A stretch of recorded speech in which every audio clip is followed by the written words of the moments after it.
মাওবাদী হুমকি চিঠি নিয়ে তৃণমূল নেতাকে ঘিরে চাঞ্চল্য। কটাক্ষ বিজেপির বুথ সভাপতির কাছে যদি 50,000 টাকার দাবি ওঠে, তবে বড় নেতাদের কাছে কত আছে? আবারও আতঙ্ক ছড়ালো মাওবাদী হুমকির নামে। বাঁকুড়ার জঙ্গলমহলে খাতড়া ব্লকের বৈদ্যনাথপুর অঞ্চলের মুকুন্দপুর গ্রামে প্রাক্তন বনকর্মী তথা স্থানীয় তৃণমূল কংগ্রেসের বুথ সভাপতি দ্বিজপদ মিশ্রর কাছে এসে পৌঁছেছে এক হুমকির চিঠি।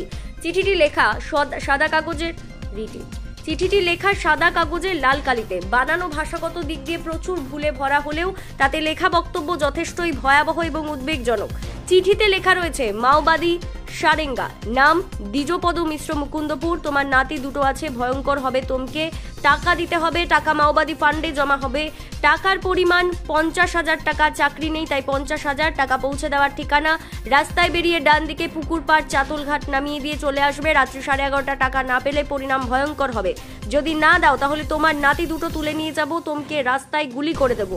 কোনো চালাকি নয়, কোনো পুলিশ নয়, পুলিশ তোমাকে কতদিন আমোট করবে, আঘাট মাস 4 তারিখ রাস্তায় বেরিয়ে ডান দিক পুকুর পাড়ে চাতলঘাট রাত্রি 11:30টায় নামিয়ে দিয়ে চলে আসবে, আমার লোক তোমাকে এক্স ফলো করবে, 24 ঘন্টা ইতি মাওবাদী, বোমা ফেলবো একটা তোমার ঘরে, মাওবাদী দ্বিজপদ মিশ্র।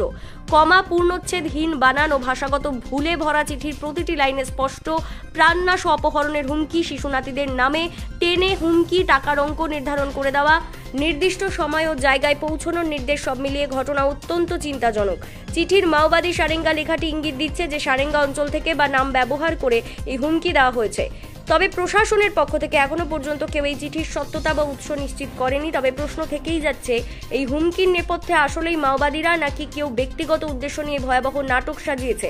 তবে এই ঘটনার প্রেক্ষিতে রাজনৈতিক জল বেশ খানিকটা ঘোলা হয়েছে। বিজেপি কটাক্ষ করেছে, যদি এটা মাওবাদীরা করে থাকে তাহলে তারা জানে কার কাছে কত চুরির টাকা আছে। একটা বুথ সভাপতির কাছেই যদি 50,000 টাকার দাবি আসে, তাহলে জেলা বা রাজ্য নেতৃত্বের কাছে কত আছে সেটা কি আন্দাজ করা যায় না? এই হুমকি চিঠি সত্যিই মাওবাদীদের তরফে কিনা নাকি রাজনৈতিক উদ্দেশ্য প্রণোদিত কোনো ষড়যন্ত্র, তা এখনো তদন্তের বিষয়।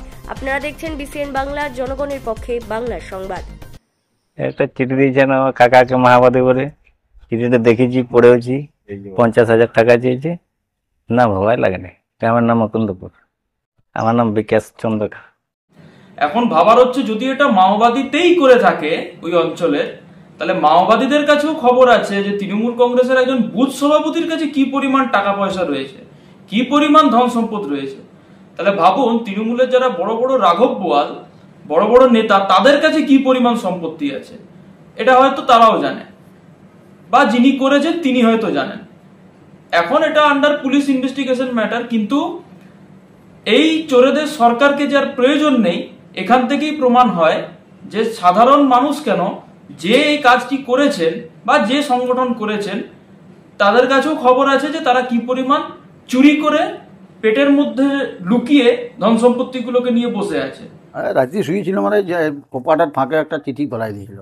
চিঠিটাতে লেখা ছিল যে 50,000 টাকা দিতে হবে, না হলে গুলি করে মারিব, আর রাত্রি দিককে তুলে নিয়ে যাবো, এইসব লেখা ছিল আর কি।